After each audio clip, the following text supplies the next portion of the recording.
mentioned at the beginning of his last speech two things. First, what species deserve our protection is a debate for another time, and second, he agrees with gillnet and saving of dolphins. However, if the debate of which species deserve our protections is a debate for another time, then my opponent cannot presume that dolphins deserve our protection. His arguments on how human-like they are can be discounted for the rest of the round because he presumes that we would save species due to how human-like they are. I would say that this is an anthropocentric fallacy, and he would say that this is a debate for another time. Either way, it holds no weight in this round, and the judge should disregard it. Secondly, if my opponent agrees to the stopping of gillnet fishing, then he's obviously stating that we need to put resources into it, and since we have limited resources, we're going to put the resources definitely first into the gillnet fishing, and then also maybe not even into the taiji hunt at all, because as I will say later, the taiji hunt really is beneficial.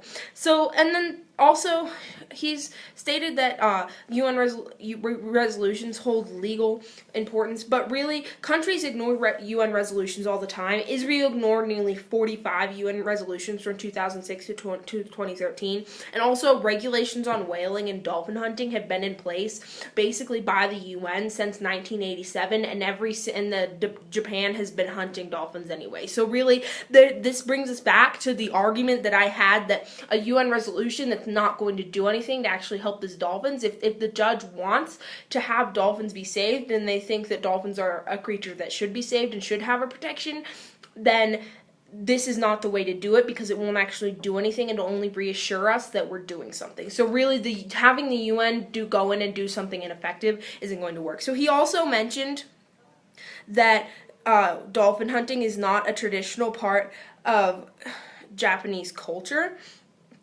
but scientists and historians have proven that whaling goes back to the 12th century CE in Japan, and even though the taiji hunt started in the 1960s, communal dolphin and whale hunting that isn't necessarily on an annual basis has been happening in Taiji since around the year 1600. So that's for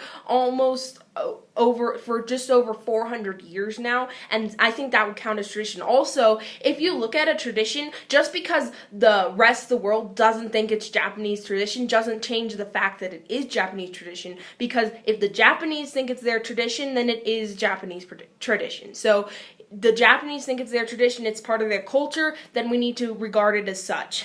Also, in replying to my contention on stopping the slaughter and not the hunt, my opponent failed to hit on the key argument. My key argument is not that captivity is good for captive dolphins, but that it's good for wild dolphins. As I said in my contention, a big reason that so many people like dolphins is because they saw them in captivity as children. The very people who speak out the strongest to save dolphins fell in love with a captive dolphin. So yes, captivity is bad for captive dolphins, but it's also a better net benefit for the species as a whole. So again, if you're going to decide that dolphins are something that should be saved, we need to realize that the way that dolphins are going to be saved is this. If humans like dolphins, then dolphins are going to live. If humans don't like dolphins, then dolphins aren't going to live.